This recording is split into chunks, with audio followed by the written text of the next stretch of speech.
Olá, bom dia, estudantes, concurseiros, pessoas que estão comprometidas em passar em alguma prova. Nesse dia de hoje, o nosso combo vai estar falando sobre o Dia do Trabalho para homenagear os trabalhadores. Se você gostar desse vídeo, deixe o seu like.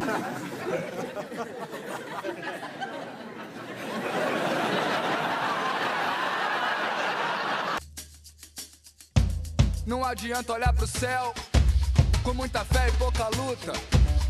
E o dia 1º de maio foi escolhido exatamente porque no ano de 1886, nos Estados Unidos, na cidade industrializada de Chicago, Levanta aí que você tem muito protesto pra fazer e muita greve você pode. um grupo de trabalhadores resolveu parar, entrar em greve por melhores salários, melhores condições de trabalho e diminuição da carga horária. E esse dia, nesse ano, essa manifestação ocorreu exatamente no dia 1º de maio. Mas como que essa homenagem ao trabalhador se popularizou? Porque se popularizou a partir do momento que esse movimento chegou na Europa e atingiu outras classes trabalhadoras, como a classe trabalhadora da França. E aí a classe trabalhadora da França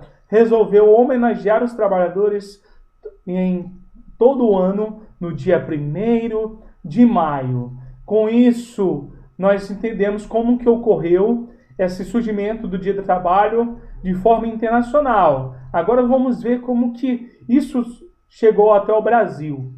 Mais ou menos no final do século XIX, os imigrantes italianos e outros imigrantes vieram para o Brasil. E exatamente no ano de 1917, por aí, trabalhadores começaram a reivindicar e fazer greve por melhores salários aqui também em terras brasis. E exatamente no dia 1º de maio. E o presidente, chamado de Arthur Bernardes, ele vai instituir esse dia, no dia 1º, em homenagem à classe trabalhadora. Você deve, pode crer, não adianta olhar pro chão, virar a cara pra não ver. Se liga aí que te botaram numa cruz só porque Jesus sofreu, não quer dizer que você tenha que sofrer. Até quando você vai... Em nossa aula, vamos dar um destaque um pouco mais contundente em relação ao período de governo de Getúlio Vargas. Vamos tentar entender como foi feito a implementação dos direitos trabalhistas junto com o presidente Getúlio Vargas. Vamos entender como que ele foi conseguindo realizar aos poucos, dando o direito aos trabalhadores a terem suas férias, a terem seu salário mínimo, como que isso foi implementado.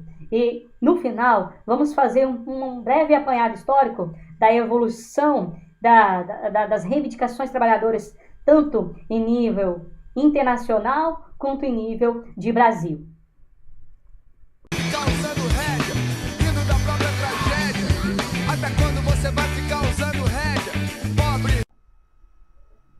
No ano de 1930, chega ao poder no Brasil Getúlio Dornelles Vargas. E ele chega para poder quebrar um período em que apenas os coronéis se revezavam no poder a partir da chamada política de café com leite. E nesse momento, quando ocorre essa quebra, dizem alguns historiadores do Brasil que também a chamada primeira fase da República do Brasil, que é a chamada República Velha, também se encerra. Então, nesse momento, o que ocorre? Getúlio Vargas chega e começa a utilizar de alguns discursos populistas para estar atraindo o povo brasileiro para ele. E já em 1934, o que vai ocorrer? Ele começa a estar colocando em lei e depois, mais para frente, colocando em prática as chamadas leis trabalhistas ou chamadas CLTs. classe média. Até quando você vai levar cascudo mudo?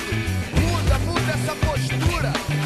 Não é? E nesse primeiro momento, esse Getúlio Vargas vai ser o primeiro presidente do Brasil, sem sombra de dúvidas, que vai fazer alguma coisa verdadeiramente nítida pelo povo brasileiro. Mas esse presidente também, Getúlio Vargas, ele é um pouco controverso. Ele tem algumas posturas altamente democráticas, mas também possui algumas posturas altamente autocráticas. Isso porque já exatamente nos primeiros anos de 1930 e 1934, ele tinha a missão de fazer o quê? De apenas comandar o Brasil nesse momento de transição e aos poucos passar o Brasil para a próxima pessoa. Só que o que acontece? Nessa mesma Constituição em que ele institui as leis trabalhistas, ele também faz com que,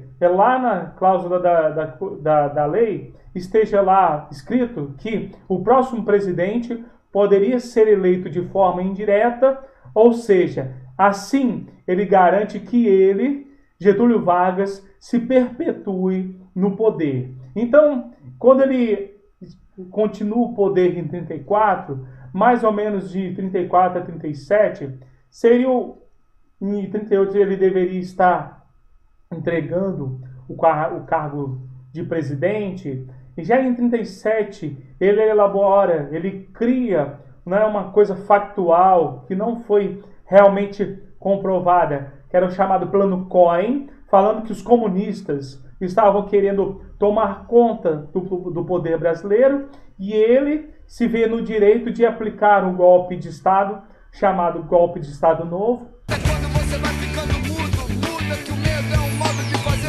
onde ele suprime todos os direitos constitucionais e ele se coloca como se coloca no poder como verdadeiro ditador. Então, de 1937 até 1945 vai ser a fase do poder ditatorial de Getúlio Vargas, né? Então, nesse período também, de mais ou menos de 34 até 1945, na verdade, em 1941, explode a Segunda Guerra Mundial lá na Europa. E o que acontece? O Brasil, que sempre teve olhos voltados sempre para os Estados Unidos, ou olhos voltados sempre para a Inglaterra, começa a voltar o seu olhar econômico também para outros países, dentre eles, por exemplo, a Alemanha de Hitler. E aí, o que vai ocorrer exatamente entre 1941 e 42? Getúlio Vargas vai ser obrigado a decidir de qual lado que ele vai estar na guerra. Se ele vai lutar ao lado de Hitler e Mussolini, ou se ele vai lutar ao lado dos Estados Unidos, que sempre foram parceiros comerciais dele. E aí, nesse interim em que ele está tentando decidir, né, um navio brasileiro é afundado nas costas brasileiras por um submarino alemão, fazendo com que Getúlio Vargas tome a sua iniciativa de guerrear, de entrar na guerra junto com os Estados Unidos. Só que dizem os historiadores que essa postura foi, na verdade, um tiro no pé dele. Por quê?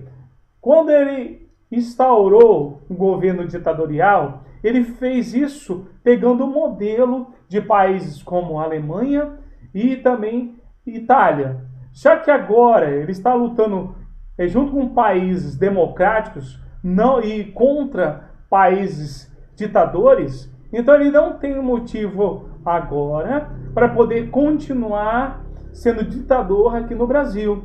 Isso obriga com que ele volte às leis constitucionais e passe o poder para o próximo presidente. Mas eu também falei que eu ia abordar um pouco de como que foi essa consolidação dos direitos trabalhistas. Como eu falei, em 34 ele coloca na Constituição dele exatamente esse direito aos trabalhadores, direito realmente, direitos trabalhistas que temos hoje conquistados, e ele se consagra num título populista como pai dos pobres. Mas ao mesmo tempo que ele é o pai dos pobres, ele é a mãe dos ricos. Porque no Brasil, o Brasil que em 1930 era eminentemente um país agrário, de vocação agrária, ele passa a ter uma configuração também industrializada a partir de Getúlio Vargas. Ele cria várias empresas nacionais para poder ajudar esse momento de desenvolvimento industrial, para que o Brasil deixe de ser, de uma vez por todas, só agroexportador, para poder ter também essa cara industrial aqui em terras Brasis. E aí, uma vez que as leis constitucionais em 34 foram colocados lá os direitos trabalhistas, há mais ou menos em 44 ou 45 é que verdadeiramente o Getúlio Vargas começa a colocar esses direitos trabalhistas em prática. Mas por que ele começa a demorar tanto tempo? Exatamente porque, mais ou menos em 44 ou 45, como eu falei, ele tem que tomar aquela iniciativa de devolver o poder ao povo. E nesse momento, ele deseja que a classe trabalhadora o apoie novamente. Então, por isso que ele começa a colocar em prática alguns direitos trabalhistas. Inclui mais um direito trabalhista, que é a questão do direito ao salário mínimo, já é mais ou menos em 45. Só que esse plano não dá tão certo, porque a elite brasileira, a elite industrial, já está por aqui com Getúlio Vargas, por causa da sua postura ditatorial. Então ele vai ser realmente obrigado, de certa forma, a estar saindo do poder, e mais ou menos em 1946, quem assume o poder no Brasil será Eurico Gaspar Dutra. Olha aí as formas de reivindicação dos trabalhadores em nível histórico. Temos o ludismo, que era o movimento dos trabalhadores quebradores de máquinas. Depois o cartismo, que são cartas contendo reivindicações dos trabalhadores, ambos criados lá na Inglaterra. Depois o sindicalismo, que era um movimento que os trabalhadores se reivindicavam os seus direitos unidos. Depois o socialismo, pensado por Karl Marx e Friedrich Engels, junto com o comunismo. E atualmente, em terras americanas, nós temos aí a teologia da libertação, colocada em meios católicos, onde que defendia que o povo deveria estar aí, livre para poder estar usufruindo do fruto do seu trabalho, defendendo aí e tendo como base algumas orientações cristãs.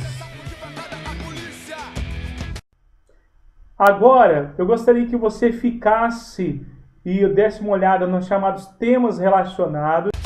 A justiça prendeu o pé rapado, soltou o deputado.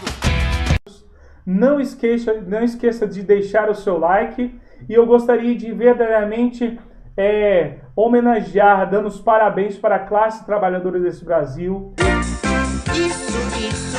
Isso.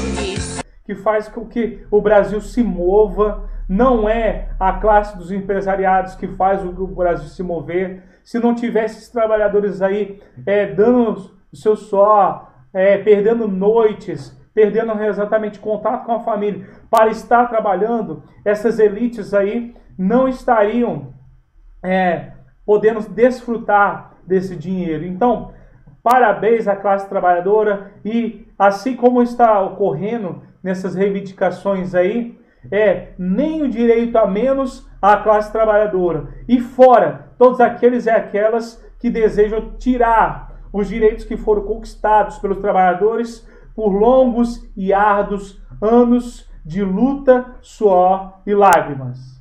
Até quando você vai